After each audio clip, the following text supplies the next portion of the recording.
South India shopping mall, the wedding మంత్ర, సరికొత్త wedding collection, south India shopping mall. నమస్కారం, welcome to I dream. ధర్మ మార్గం కార్యక్రమానికి స్వాగతం. నేను మీ విజిత. ప్రస్తుతం మనతో పాటు ఉన్నారు ప్రముఖ జ్యోతిష పండితులు దేవరకొండ ఉమా గారు. ఇప్పుడు వారితో మాట్లాడి మరిన్ని విషయాలు తెలుసుకునే ప్రయత్నం చేద్దాం. నమస్కారం అండి. నమస్తే అండి. స్వర్గం నరకం అంటుంటారు. నిజంగా ఈ స్వర్గం నరకం అనేవి ఉన్నాయంటారండి? ఉన్నాయి అంటే మీరు చూసారా అంటారు. నెక్స్ట్ లేవు అంటే నేను అబద్ధం చెప్పిన వాడిని అవుతాను. కాబట్టి ఉన్నాయని నేను చెప్తాను. ఓకే. ఎందుచేత అంటే స్వర్గము నరకము ఒక రెండు పదార్థాలు, రెండు విషయాలు. మనం చూస్తే నరకము అనేది మనం చేసినటువంటి పాపానికి రిఫ్లెక్షన్ అండి. ఓకే. అంటే చాలామంది ఇక్కడ ఎవరు లేరు ఒక మాట అనేయచ్చు, ఇక్కడ ఏది లేదు ఒక దొంగతనం చేసేయచ్చు, ఒక చెడ్డ పని చేసేయచ్చు. చెడ్డ అని తెలిసినా తెలియకపోయినా అతని ప్రవృత్తిలో భాగంగా ఏ పనైనా చేసేయచ్చు అని విచ్చలవిడితనం ఏదైనా ఉంటుందో దానికి రిఫ్లెక్షన్ అనేది నరకంలో చూపిస్తుంది. ఇంకా స్వర్గము ఎవరి యొక్క ఇది ఆశించకుండా నిస్వార్థంగా సహాయం చేసిన వాళ్ళు ఉంటారు. దానికి ప్రతిఫలము, దాని రిఫ్లెక్షన్ స్వర్గంలో తప్పకుండా కనబడుతుంది. ఫర్ సపోజ్ ఇప్పుడు నరకము అనేది ఉంది అనుకోండి. నరకంలో మనం ఇప్పుడు పాపాలు చేస్తున్నాం అంటే మనం చేస్తున్నాం అంటే మీరు చేశారో నేను చేశారని గుర్తు చెప్పడం కాదండి. ఓకే. మీరు ఆఫీస్కి ఇంటి దగ్గర నుంచి ఆఫీస్కి వచ్చే దారిలో బండి మీద వచ్చి ఉండొచ్చు, ఆటోలో నడిచి వచ్చి ఉండొచ్చు. కింద కొన్ని చీమలు, అవి జీవరాశులే కదండి, బ్రతుకుతున్నాయి మనలాగే వచ్చాయి. వాటి పాప పుణ్య ఆధారంగా అవి ఆ జన్మ ఎత్తాల్సి వచ్చింది. వాటి మనం తొక్కాం. అవి చాలా బాధపడుతూ రోధిస్తూ కొన ఊపిరితో కొన్ని చనిపోయే, కొన్ని చనిపోయాయి. ఆ పాపము అంతా మందే కదా. అంటే కావాలని చేయలేదు కదా. కావాలని చేస్తే ఇప్పుడు నిప్పు ఉంది అండి, మనం కావాలని ముట్టుకోకుండా ఇలా ముట్టుకున్నాం అనుకోండి, కాలుతుందా కాలుదా? ఎలా ముట్టుకున్నా కాదు. మనం కావాలని చేయలేదు కదండి. సో అలా ఏంటంటే పాపము పుణ్యము ఏదైనా సరే మనం కావాలని చేసినా, తెలిసి చేసినా, తెలియక చేసినా దాని ఫలితాన్ని తప్పకుండా అనుభవించి తీరాలి. ఇలా చూసుకుంటే అంటే ప్రతిదీ తెలియక చేసింది కూడా పాపంగా మారుతుందంటే బ్రతకడమే కష్టంగా మారిపోతుంది కదా. బ్రతకడం ఎందుకు కష్టంగా మారిపోతుంది అంటే ఇప్పుడు తెలిసి ఏదైనా చేస్తున్నామంటే జాగ్రత్త పడడానికి, చేయకుండా ఉండడానికి ఛాన్స్ ఉంటుంది. ఇప్పుడు తెలియకుండా అది ఎలా జరిగిపోతుందో తెలియదు. దానికి మనం జాగ్రత్త పడడానికి లేదు. దానివల్ల కూడా మనం ఎఫెక్ట్ అవుతాం కదా. రిఫ్లెక్ట్ అవుతుంది ఖచ్చితంగా. దానికి ఎన్నో మార్గాలు అనేవి మనకి చెప్పబడ్డాయి పురాణాల్లో, చరిత్రలో ఎన్నో చెప్పబడ్డాయి. ఒక కార్తీక దీపం వెలిగించు, నీకు నీ పాపాలన్నీ నశించిపోతాయి అని చెప్పబడితే మనం ఒక మర్డర్ చేసాం ఆ పాపం పోతుందని కాదండి.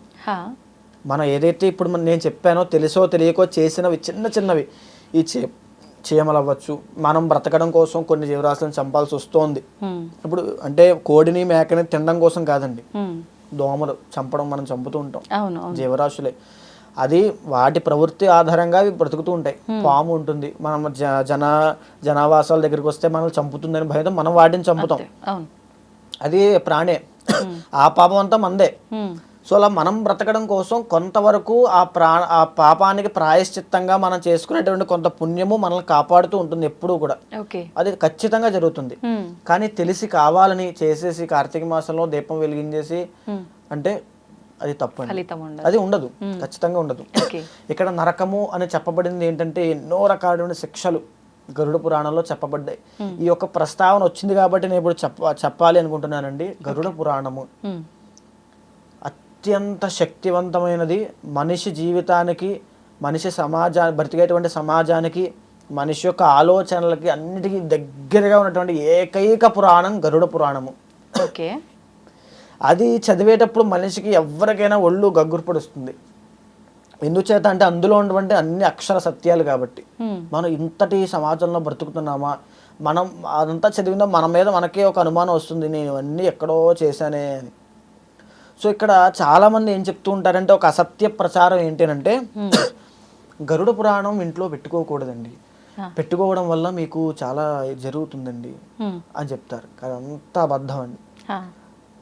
చాలామంది ఏం చెప్తారంటే చనిపోయిన తర్వాత ఆ శవం దగ్గర మాత్రమే కూర్చుని చదవాలి అని చెప్తారు.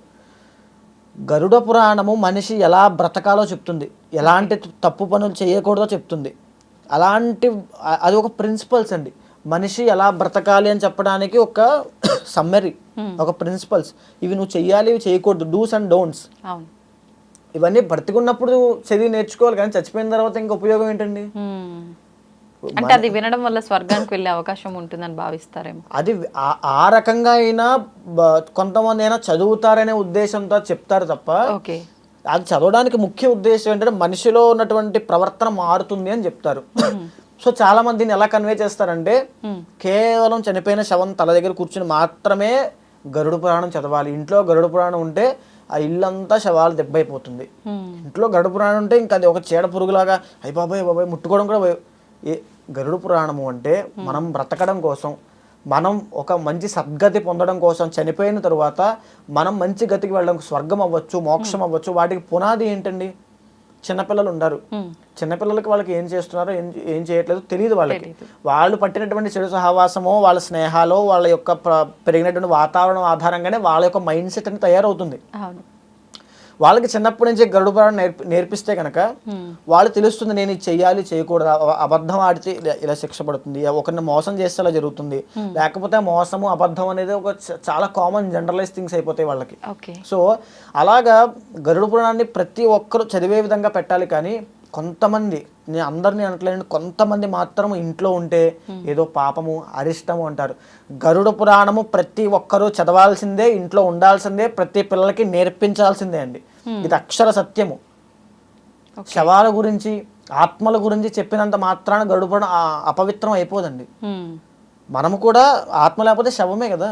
మన గురించే, మనం చనిపోయిన తర్వాత ఎలా వెళ్తాం, మన ట్రావెలింగ్ ఏంటి, మనం కేవలం ఈ 100 years మాత్రమే మనం అనుకుంటామండి. ఇందాక నేను చెప్పినట్టుగా మీకు 100 years అని అనుకుంటాం అంతే. చనిపోయిన తర్వాత మన ఆత్మ ఎన్ని విధాలుగా విభజించబడుతుంది, మన ఆత్మ ఎలా శోధిస్తుంది, ఎలా రోధిస్తుంది, మనకు ఎలాంటి శిక్షలు వేస్తారు, యమభటులు ఏ రూపంలో ఉంటారు, వాళ్ళు మనల్ని ఎలా తీసుకువెళ్ళిపోతారు, ఏ లోకానికి వెళ్తారు. వేరే లోకము అంటే ఏంటండి? ఇప్పటి నుంచి మనకు కనబడుతుందా ఇక్కడి నుంచి లోకం అంటే? కనబడదు కాబట్టి ఇప్పుడు గరుడ పురాణం అంటే అందరికి లోకు అయిపోయింది. హిందూ ధర్మం అంటే లోకు అయిపోయింది. ఆ కనబడదు అని అంటున్నారో వాళ్ళకి కనబడదు అంటే వాళ్ళకి ఆ విజ్ఞత లేదు. ఆ లోకము అంటే ఒక డైమెన్షన్, వేరే డైమెన్షన్లోకి మనం వెళ్ళేటువంటి ధ్యాన శక్తి మనకు ఆ శక్తులు లేవు. మనకి నార్మల్గా బ్రతకడమే మనకు చాలా కష్టం. మనం ప్రతిరోజు నీకు అన్నీ ఉన్నాయి, హ్యాపీగా సుఖంగా బతుకంటేనే మనం చాలా కష్టంగా బతుకుతూ ఉంటాం. మనం అంత కాకుండా స్వర్గాన్ని నరకాన్ని దర్శించి అక్కడ మనం ఆత్మ ఎలా ట్రావెల్ అవుతుంది ఏంటి చూడడం అని అసలు అసాధ్యం అండి. మనకి సాధారణ మనుషులకి, ఇప్పుడు ఉండేటువంటి వాళ్ళకి అసాధ్యం. వాళ్ళు మాత్రమే పిచ్చుకోతలు కూస్తుంటారు, ఈ గరుడ పురాణం అంతా అసత్యము, ఇదంతా ఏంటి హిందూ ధర్మం లేదు ఇలా చెప్తూ ఉంటారు. అదంతా వేరే డైమెన్షన్స్ లో ఉంటాయి కాబట్టి వీళ్ళకి లోకు అయిపోయాం. సో ఇప్పుడు గరుడ పురాణంలో ప్రతిదీ కూడా కూలంకషంగా చెప్పబడి ఉంది. ఒక మనిషి చనిపోయిన తర్వాత ఎన్ని లోకాలు ఉంటాయి, ఎన్ని లోకాలు ట్రావెల్ చేస్తాడు, ఎలాంటి శిక్షలు అనుభవిస్తాడు, వైతరణి నది అంటే ఏమిటి, అందులో ఎలాంటి పదార్థాల ద్వారా మనిషి చిత్రవధ అనుభవిస్తాడు, తర్వాత ఏ దానం చేయడం వల్ల వైతరణి నది నుంచి బయటపడతారు, గోదానము చేయడం వల్ల. అంటే గోదానం చేయడం కూడా ఏదో ఆవును కొన్నాము ఎవరికి ఇచ్చేసాం అనేది కాదండి. ఒక శ్రేష్టమైనటువంటి ఆవును కొని, ఎవరైతే అది బ్రాహ్మణుడే అవ్వచ్చు, ఎవరైనా అవ్వచ్చు, ఎవరైతే ఆ ఆవుని ఒక పవిత్రంగా ఒక గోమాతగా భావించి నిత్యము సేవ చేసి ఎవరికి అమ్మకుండా అతను సేవ చేసేటువంటి వ్యక్తి ఉంటారో అలాంటి వారికి దానంగా ఇస్తే గోదానము, ఆ గోదాన ఫలితము మనల్ని వైతరణి నది నుంచి దాటిస్తుంది అని శాస్త్రం చెప్పబడింది. సో ఇక్కడ గోదాన ఫలితం అనేది మనకు చేస్తుంది. సో నరకంలో ఉన్నటువంటి ఎన్నో విధాలుగా అవన్నీ చదువుతున్నప్పుడు మనిషి తప్పు చేయడం కూడా భయపడతాడు. అంటే మనిషి మనకి శత్రువు అనుకుంటాం కదండి. శత్రువు అంటే మనలో ఉన్నటువంటి వాళ్ళే ఎక్కువ. కామము, క్రోధము, లోభము, మదము, మాత్సల్యము. కామ, క్రోధ, లోభ, మోహ, మదమాత్సల్యాలే మన శత్రువులు. మనల్ని వాటి నుంచి, మనలో ఉన్నటువంటి వాటి నుంచి నియంత్రించుకోవడమే అత్యంత కష్టం. రావణాసురుడు ఉన్నాడండి, బ్రాహ్మణుడు, రాక్షస జాతి అయినప్పటికీ బ్రాహ్మణుడు, వేదాలు చదివాడు, సంగీత విద్వాంసుడు, మహాపండితుడు, అన్ని జ్యోతిష శాస్త్రంలోనూ అన్నిట్లోనూ దిట్ట అయినప్పటికీ అతని విజ్ఞత అనేది లేదు, విచక్షణ అనేది లేదు. కామ, క్రోధ, లోభ, మోహ, మదమాత్సల్యాన్ని అనేవి కంట్రోల్ చేసుకోవడం అతనికి తెలియదు, నియంత్రణ అనేది లేదు. లేని వల్లనే అతని అన్ని కష్టాలు అనుభవించాడు. సో ఇక్కడ ఏదైతే మనం గరుడ పురాణం చదువుతున్నామో ఆ గరుడ పురాణంలో చెప్పిన విషయాలు మనం నిరంతరం ఏదో విధంగా ఒక స్మరణ వస్తుంది. నిత్యం గరుడ పురాణం చదివే అలవాటు ఉంది అనుకోండి. ఒక క్రిస్టియన్ ప్రతిరోజు బైబిల్ చదువుతాడు, ఒక ముస్లిం ప్రతిరోజు ఖురాన్ చదువుతాడు. మీరు ఎప్పుడైనా భగవద్గీత చదివారా? గరుడ పురాణం చదివారా? లేదు. భారతం, రామాయణం, హనుమాన్ చాలీసా, హనుమాన్ చాలీసా చదువుతుంటా. ఇంకేం చదివారు? నిరంతరం చదివేది ఏమైనా ఉందంటే ఏమి ఉండదు. మెజారిటీ కాదండి, వాళ్ళు చదివే వాళ్ళే నెగ్లెజిబుల్ వాళ్ళతో పోలిస్తే. చదవని వాళ్ళు చదివే వాళ్ళు పక్కన పెడితే చదివే వాళ్ళ సంఖ్య వీళ్ళతో నెగ్లెజిబుల్ ఉండదు, అసలు లెక్క పెట్టలేము. సో మనకి ఏంటంటే ఇంతటి జ్ఞానం ఉండగా వీళ్ళని తప్పుదోవ పట్టించడానికి చేసేటువంటి పిచ్చి కోతలు ఇవన్నీ. గరుడ పురాణం ఇంట్లో ఉండకూడదు, గుళ్ళో మాత్రమే చదవాలి, శవం దగ్గర మాత్రమే కూర్చుని చెయ్యాలి. ఇలాంటి వాళ్ళు ఇంకా పాపాలు ఉంటాయి, ఇలాంటి వాళ్ళకి కూడా శిక్షలు ఉన్నాయి, అందులో కూడా ఉంటుంది. అదే వీళ్ళు చదివితే బాధపడతారేమో అని వాళ్ళు చదవకూడదని చెప్తుంటారేమో. సో గరుడ పురాణంలో చెప్పబడి ఉందండి, ప్రతి మనిషి కూడా ఎలా బ్రతకాలి, ఎలాంటి పనులు చెయ్యాలి, ఎలాంటి పనులు చేయకూడదు, నరకానికి వెళ్తే అక్కడ ఎలాంటి ఉంటాయి, స్వర్గానికి వెళ్ళడం వల్ల ఎలాంటి ఇది ఉంటాయి, స్వర్గం అంటే ఏంటి, నరకం అంటే ఏంటి, యమభటులు వాళ్ళ కాన్సెప్ట్ ఏంటి, వాళ్ళ ఫిలాసఫీ ఏంటి, వాళ్ళు చేసే పనులు ఏంటి, మనం చేసేటువంటి పుణ్య కార్యక్రమాలు మనల్ని ఎలా కాపాడుతాయి. ఒక అవిటివాడు ఉన్నాడు అనుకోండి, కళ్ళు లేనివాడు ఉన్నాడు అనుకోండి, వాళ్ళకి ఆ జన్మ ఎందుకు వచ్చింది అని అంటారు. దానికి కారణం మీరు గరుడ పురాణం ఓపెన్ చేస్తే ఆ కర్మ అది ఎక్కడికి పోదు. ఒక ఆత్మహత్య చేసుకుంటారు చాలా మంది అండి, ఇప్పుడు చాలా మంది జరుగుతున్నాయి కదా. ఆత్మహత్య చేసుకోవడము అంటే మీరు ఏదో ఇక్కడ నేను శరీరాన్ని వదిలేస్తే ఈ కష్టం నుంచి తప్పించుకోవచ్చు అనుకుంటారు. సో నిజానికి మనకి శరీరం అయిపోయిన తర్వాత ఆత్మహత్య చేసుకున్న వాళ్ళకి గరుడ పురాణం ప్రకారం శిక్ష 6000 సంవత్సరాలు చీకటి గదిలో అన్న పానీయములు లేకుండా ఒంటరిగా బ్రతకాలి. 6000 సంవత్సరాలు. మీరు ఒక 2 రోజులు కేవలం ఈ గదిలో మాత్రం లైట్లు వేసుకుని ఉండగలరా? 2 రోజులు లైట్లు వేసుకుని అన్నీ ఉండలేరు. 6000 సంవత్సరాలు చనిపోయిన తర్వాత చూసుకుందాం అనుకుంటారు చాలా మంది. అప్పుడు కూడా మనకి శరీరం ఉంటుంది, అప్పుడు కూడా మనకి ఫీలింగ్స్ ఉంటాయి, అప్పుడు కూడా మనకి ఎమోషన్స్ ఉంటాయి, అప్పుడు కూడా మనకి చలనం ఉంటుంది, మనం చూస్తూ ఉంటాం, వింటూ ఉంటాం, ప్రతి ఒక్కటి మనకి. ఇప్పుడు ఎలా అయితే మీరున్నారు, ఇప్పుడు మిమ్మల్ని కొడితే మీకు దెబ్బ తగులుతుందా తగలదా? అప్పుడు కూడా తగులుతుంది, అప్పుడు కూడా మీరే. అంటే అప్పుడు శరీరం ఉంటుందా ఆత్మగా? దాన్నే యాతనా శరీరము అంటారండి. చనిపోయిన తర్వాత ఆ మనిషి యొక్క జీవాత్మకి కొన్ని యాతనా శరీరంలోకి ప్రవేశపెడతారు. ఆ యాతనా శరీరము ప్రవేశపెట్టాలి అంటే అతను చేసుకున్నటువంటి పాపకర్మ ఎలాంటిది. మీరు ఘోరమైనటువంటి పాపాలు చేశారు అనుకోండి, మీ శరీరాన్ని, మీ యొక్క ఆత్మని, జీవాత్మని ఒక యాతనా శరీరంలో ప్రవేశపెడతారు. ఆ యాతనా శరీరం చూడడానికి ఎలా ఉంటుంది అని అంటే, ఒక కన్ను ఉంటుంది, ఇంకో కన్ను ఉండదు, ఒక చెయ్యి వేలాడుతూ ఉంటుంది విరిగిపోయి, ఒక చెయ్యి రక్తంతో కారుతూ ఉంటుంది, ఓకేనా.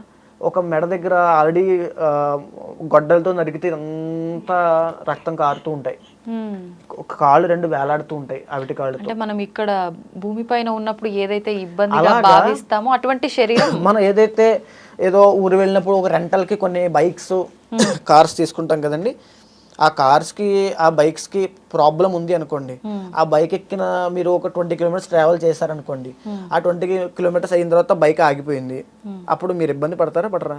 పడతాం. బైక్ ఇబ్బంది ఉన్నా మీరు పడుతున్నారు. సో ఇక్కడ మీకు అర్థం అవడం కోసం చెప్తున్నాను విషయం ఏంటంటే, మీ యొక్క చేసిన కర్మ ఆధారంగా మీకు ఇచ్చే యాతనా శరీరం అనేది నిర్ణయించబడుతుంది. దానికి కళ్ళు ఉండాలా ఉండకూడదా, చెవులు ఉండాలా ఉండకూడదా, కాళ్ళు ఉండాలా ఉండకూడదా, రక్తంతో ఉండాలా, చీవు నెత్తురుతో కారిపోతూ ఉండాలా. అప్పుడు దాకా అది కేవలం ఒక వెహికల్, ఒక శరీరం మాత్రం, ఒక మెటీరియలిస్టిక్ థింగ్ అని కనబడుతుంది. మిమ్మల్ని ఆ శరీరంలోకి ప్రవేశపెట్టగానే ఆ శరీరానికి ఎన్నైతే గాయాలు ఉన్నాయో ఆ గాయాలని మీరే అనుభవిస్తుంటారు. మీకు అర్థమైంది కదండి. ఇప్పుడు మీ శరీరంలో ఆత్మను తీసేస్తే మీది కేవలం శరీరం. ఆత్మ ప్రవేశపెట్టగానే మీరు నా బట్టలు, నా కాళ్ళు, నా ఎలా వస్తుందో ఆ యాతనా శరీరానికి ఉన్నటువంటి గాయాలన్నీ బాధిస్తూ ఉంటాయి. అప్పుడు మీకు స్టార్ట్ చేస్తారు అనమాట. అంటే మీరు చేసినటువంటి కర్మ మొత్తం చిట్టా అంతా బయటకు తీసి మీకు శిక్షలు వేస్తూ ఉంటారు. నూనెలో వేయించడం ఇదంతా చూద్దాంలే తర్వాత, అప్పుడు కదా అప్పుడు చూసుకుందాంలే. చాలా మంది ఒక జోవియల్గా తీసుకుంటారు. తీసుకునే వాళ్ళందరికీ తొందరలో ఇప్పుడు చనిపోవడం అంటే పెద్ద విషయం ఏముందండి, ఇలా బయటకు వచ్చాను, బండి వేసుకుని వెళ్ళాను, అలా లారీ గుద్దింది, అయిపోయింది. నెక్స్ట్ మినిట్టే సినిమా కనబడుతుంది. సో అనవసరమైన పిచ్చుకోతలు కూయొద్దు, అనవసరమైన కర్మ అనుభవించద్దు. రేపు పొద్దున్న చేసిన దానికి ప్రాయశ్చిత్తం చేసుకోవడానికి కూడా టైం ఉండదు. చనిపోవడం పెద్ద విషయం కాదండి. అకాల మృత్యువులు ఎంతమంది, ఎన్ని యాక్సిడెంట్స్ రోజుకి ఇండియాలో జరుగుతున్నాయి, కొన్ని వందల మంది చనిపోతున్నారు కదా బస్సులో అవ్వచ్చు. చనిపోవడం అనేది ఇప్పుడు ఉంటాం రేపు ఉంటాం అనేది గ్యారంటీ లేదు. సో పిచ్చి కూతలు కూసి అనవసరమైన పాపకర్మను మూట కట్టుకోవద్దు. సో ఈ యొక్క స్వర్గము నరకము కాన్సెప్ట్ అదేనండి. అనవసరమైన పాపకర్మ మూట కట్టుకుంటే మనకు పైకి వెళ్ళిన ఎలాంటి జరుగుతాయి. సో నువ్వు ఎలాంటి జాగ్రత్తలు తీసుకోవాలి. ఒకరిని మోసం చేసేటువంటి ప్రవృత్తి ఉన్నప్పుడు ఆ గరుడ పురాణం చదివిన ప్రతి వ్యక్తిలో ఒక మార్పు అనేది ఉద్భవిస్తుంది. బాబోయ్ ఎందుకులే, ఒక్క నిమిషమైనా ఆగి ఆలోచిస్తాడా లేదండి, ఒక్క నిమిషం నియంత్రించుకుంటాడు. ఆ వ్యక్తే నియంత్రించుకోవడం ప్రారంభిస్తాడు. అంత ఒక తప్పు చేయడానికి భయపడతాడు. అంతటి శక్తివంతమైంది, అంతటి ప్రయోజనకరమైన గరుడ పురాణాన్ని ఇంట్లో పెట్టుకోవద్దు, గుళ్ళోనే పెట్టుకో. శవం దగ్గర చదువుతున్నప్పుడు కూడా అందరూ వినకూడదు, ఆడవాళ్ళు అసలు వినకూడదు. అంటే ఇది ఎందుకు చెప్పారంటే ఈ గరుడ పురాణం అనేది చనిపోవడము, ఆత్మలు, వైరాగ్యము ఈ యొక్క ఫిలాసఫీ ద్వారా వెళ్తోంది. కాబట్టి ఎప్పుడైతే స్త్రీలు విన్నప్పుడు వాళ్ళకి ఆత్మజ్ఞానం అనేది కలుగుతుంది. ఆత్మజ్ఞానము అంటే అయ్యో మనం కూడా రేపు ఇలాగే చనిపోతాం, మన శరీరం కూడా ఇలాగే అయిపోతుంది, ఇదంతా నిత్యం కాదు అని ఈ భావన అనేది వస్తుంది. వచ్చినప్పుడు సంసార జీవితంలో గృహస్థాశ్రమంలో ఉన్నటువంటి వాళ్ళు ఆ భర్తని కానీ కుటుంబ సభ్యులను కానీ పిల్లల్ని కానీ వదిలేసి ఇదంతా నిత్యం కాదు కదా, మనం ఇంకా బ్రతకడం దేనికి అనేటువంటి భావనతో కుటుంబాన్ని వదిలేసి వెళ్ళిపోతారని. సో అలా అయితే సంతతి వృద్ధి చెందదు. ఇప్పుడు సృష్టి అంతా వృద్ధి చెందడం కోసమే కదా బ్రహ్మ ఆయన తయారు చేసింది. సో అక్కడ ఆగిపోతుందని కేవలం స్త్రీలు కొంతమందికి మాత్రము, అంటే ఉన్న వాళ్ళకి కొంతమందికి మాత్రము ఆ యొక్క గరుడ పురాణం చదవకూడదని నియమం ఉంది తప్ప, అది కూడా మనసుని మనం నిర్మలంగా చేసుకుని గరుడ పురాణం చదవడం వల్ల జాగ్రత్త కోసమే అనుకుంటే ప్రతి ఒక్కరూ చదవచ్చు, అన్ని చోట్ల చదవచ్చు, ఎక్కడైనా చదవచ్చు. అది చదవడం వల్ల మనిషిగా ఎలా బ్రతకాలి నేర్పేదే గరుడ పురాణము. ప్రతి దాంట్లో ప్రతి శ్లోకము, ప్రతి జాగ్రత్త, ప్రతిదీ కూడా మనిషిని ఒక ఉన్నత స్థాయికి తీసుకెళ్ళడానికి, మనిషి చనిపోయిన తరువాత కూడా ఒక జీవితం ఉంది. నువ్వు ఏదో చేసిన పాపం ఎవరు చూడలేదు అనుకుంటున్నావు, రేపొద్దున నువ్వు పడేటువంటి కష్టాలు నీకు ఎవ్వరూ కాపాడడానికి కూడా రారు. అలాగే నువ్వు పుణ్యం చేస్తే నువ్వు పడేటువంటి సుఖము ఎవ్వరు అనుభవించని అటువంటిది. ఒక పేదవాళ్ళకి మనం సహాయం చేసామండి, ఎవ్వరు మనం గుర్తించకపోవచ్చు, అప్రిషియేట్ చేయకపోవచ్చు, నో ప్రాబ్లం. నువ్వు చనిపోయిన తర్వాత పైకి వెళ్ళిన తర్వాత నువ్వు అనుభవించాల్సిన సుఖం అంతా అనుభవిస్తావు. అంత పుణ్యానికి తగ్గ సుఖము, పాపానికి తగ్గ కర్మ, నరకము అంతా అనుభవించాల్సిందే అండి. సో ఇది స్వర్గము పుణ్యం యొక్క కాన్సెప్ట్ అండి. నాకు ఒక చిన్న డౌట్ అండి. ఇప్పుడు మనం అనుభవిస్తున్న లైఫ్లో ఏదైతే కష్టాలు సుఖాలు ఇవన్నీ ఉన్నాయో మనం చేసుకున్న కర్మలను బట్టే ఇప్పుడు ఈ లైఫ్లో అనుభవిస్తుంటాం అంటారు కదా. ఫస్ట్ ఆఫ్ ఆల్ చెప్తున్నాను, కష్టము సుఖము అనేది మన పాయింట్ ఆఫ్ వ్యూ అండి, మనం అనుకునే విధానం. ఓకే, ఏదైతే లైఫ్ ఉందో ఇది దాన్ని బట్టే మనం తీసుకుంటున్నాము. మరి మళ్ళీ స్వర్గంలో నరకంలో కూడా అవే అనుభవిస్తాము, వీటి ఫలితాన్ని అక్కడ రిజల్ట్ అక్కడ ఉంటుంది అంటాం కదా. మరి ఆల్రెడీ ఇక్కడ ఇబ్బంది పడ్డాము, మళ్ళీ అక్కడికి వెళ్ళిన తర్వాత కూడా శిక్షలు. మీరు పూర్వజన్మలో మీ పేరండి విజిత, మీ విజిత అనేటువంటి ఒక వ్యక్తి పూర్వజన్మలో ప్రియాంక అనేటువంటి వ్యక్తిగా పుట్టి ఒకరిని మర్డర్ చేసి, ఒకరిని హింసించి, మోసం చేసి ఇప్పుడు విజితగా జన్మించింది. ఓకే. సో అక్కడ చేసినటువంటి ప్రియాంకగా చేసినటువంటి పాపమంతా ఇప్పుడు విజితగా పాపాన్ని అనుభవిస్తుంది. ఇప్పుడు ఈ యొక్క చేసే పాపాన్ని అనుభవిస్తుంది అని అన్నాను. ఇప్పుడు నేను ఓ పదాన్ని వాడానండి, పాపాన్ని అనుభవిస్తుంది. ఈ అనుభవించేటువంటి క్రమంలో ఆమె దాన్ని కష్టంగా తీసుకోవచ్చు. నా కర్మ, నేను చేసినటువంటి కర్మ ఇలాగ నాకు రిఫ్లెక్ట్ అయ్యింది అని ఒక మెచ్యూర్డ్గా ఒక కాన్షియస్నెస్ అనేది ఉండి ఆలోచించవచ్చు కష్టాలతో. సో ఇదే కాన్సెప్ట్లో మీకు చాలా క్లారిటీ వస్తుందండి. ప్రియాంకగా చేసినటువంటి కర్మని అనుభవించే క్రమంలో విజితగా జన్మించిన మీరు ఎన్నో పూజలు చేస్తున్నారు, విపరీతమైన పూజలు, ప్రతిరోజు పూజలు చేస్తూ ఈ కర్మ మాత్రం తప్పట్లా, ఈ కష్టాలు మాత్రం పోవట్లా. కష్టాలని మీరు అనుకుంటున్నారు కాబట్టి చెప్తున్నా. సో ఇక్కడ మీకు ఈ విజితగా పుట్టిన మీకు ఇన్ని పూజలు చేశాను, ఇన్ని యాగాలు చేశాను, ఇంత దేవుడు పెట్టి దేవుడే లేడు అనేటువంటి భావన వస్తుంది. చాలా మంది ఈ స్థాయిలోనే ఉంటారు ఇప్పుడు కూడా. నేను ప్రతి సోమవారం నిష్టగా ఉంటాను, నా కష్టాలు తప్పట్లా. అక్కడ ప్రియాంకగా చేసిన కష్టం ఏమైపోతుందండి? అంటే చనిపోయిన తర్వాత స్వర్గానికో నరకానికో వెళ్ళి అక్కడ అనుభవిస్తాం కదా ఆల్రెడీ. అది కొంతవరకు, అంటే ఏదైతే ఉందో, అంటే మీకు కొన్ని పాపాలు, పంచమహాపాతకాలు, ఉపపాతకాలు, తర్వాత మనం ఇందాక మాట్లాడుకున్నాం చిన్న నెగ్లెజిబుల్, అంటే చేవన్ తొక్యం, మనకు తెలియకుండా పాపాల్లో కూడా కొన్ని ఉంటాయండి. మనకు తెలిసి చేసినవి, విజ్ఞతతో చేసిన, విజ్ఞత లేకుండా చేసినవి, ఒక మనిషిని కాపాడడం కోసం ఒక పాపం చేసాము. సో చాలా రకాలు ఉంటాయి. సో ఈ రకంగా ఉన్నప్పుడు ఏదైతే అక్కడ అనుభవించాలని నిర్ణయించబడ్డారో గరుడ పురాణం ప్రకారం అక్కడ అనుభవిస్తారు. సో మీరు ఎవరో ఒకరిని మోసం చేశారు. ఒక గోవు ఉంది, గోవుని మీ యొక్క మదం ఎక్కి ఆకలితో అహంకారంతో అది మూగజీవి కదా ఎవరికి చెప్తుందిలే అని గోవుని కోసుకుని ఉప్పు కారం వేసుకుని తినేశారు ఆకలితో. ఓకేనా? దానికి ఫలితం మీకు కుంటి జన్మ ఎత్తారు.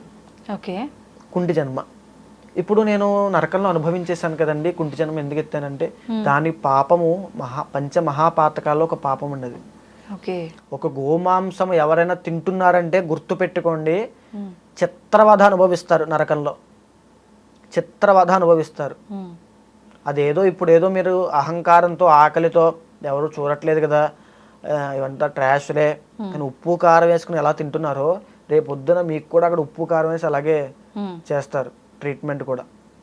సో ఎప్పుడో తర్వాత చూసుకుందాంలే అనే భావంతోనే చాలా మంది ఉంటారండి. దానికి కూడా ఆన్సర్ చెప్తున్నా. మీరు నెక్స్ట్ మినిటే చనిపోవచ్చు, 10 రోజుల తర్వాత చనిపోవచ్చు. చనిపోయిన వెంటనే మీకు స్టార్ట్ అవుతుంది ట్రీట్మెంట్ అనేది. సో దయచేసి మీ ఆకలి కోసము, మీ మదము, మీ అహంకారం కోసం మూగజీవాలను చంపి తినడము, వాటిని ఏదో ఫ్యాషన్గా ఇంకో విధంగా దాన్ని మార్చుకుని ఇదంతా ట్రాష్లే అనుకోవడము, అది చాలా తప్పు.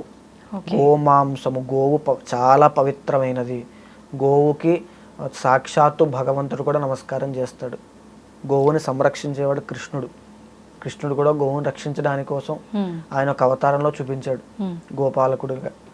సో గోవు అనేది అత్యంత పవిత్రమైనది. దాన్ని ఏదో చాలా మంది బాడీ బిల్డింగ్ కోసం, నాకు తెలుసండి చాలా మంది బాడీ బిల్డింగ్ కోసం తింటూ ఉంటారు. కొంతమంది దాన్ని ఎంత చెప్పినా వినకుండా ఇదంతా ట్రాష్లే, మనం బ్రతకడం కోసం ఇదొక దాని పేరు ఏదో వాడతారండి, లైఫ్ చైన్ ఏదో అంటారు, ఫుడ్ చైన్ ఏదో అంటారు. ఫుడ్ చైన్ ఏంటండి? మనం బ్రతకడం కోసం 10 మందిని చెప్పడం ఫుడ్ చైనా? మనం నిజంగా మనుషులు అనేటువంటి ఒక జీవరాశి భూమి మీద లేకపోతే మిగతా ప్రకృతి అంతా సస్యశ్యామలంగా బ్రతుకుతుంది. మనం మనుషులు వచ్చి చెడగొడుతున్నాం అంతే. దాన్ని ఫుడ్ చైన్ మనం తయారు చేసుకుని దానికి ఒక వంక పెట్టుకుని మూగజీవాలను చంపడం కోసం ఒక వంక పెట్టుకుని తింటున్నారు అంతే, మదం ఎక్కి. వీళ్ళందరికీ కూడా ట్రీట్మెంట్ ఉంటుంది. ఎలా అయితే ఉప్పు కారం వేసుకుని తింటున్నారో అదే విధంగా ఆ అహంకారానికి, ఆ యొక్క నిర్లక్ష్యానికి, ఆ యొక్క పాపానికి అనుభవించాల్సిందే. అది తప్పదు. ఇది అక్షర సత్యం. ఓకే, చాలా చక్కగా వివరించారండి. ధన్యవాదాలు. నమస్కారం.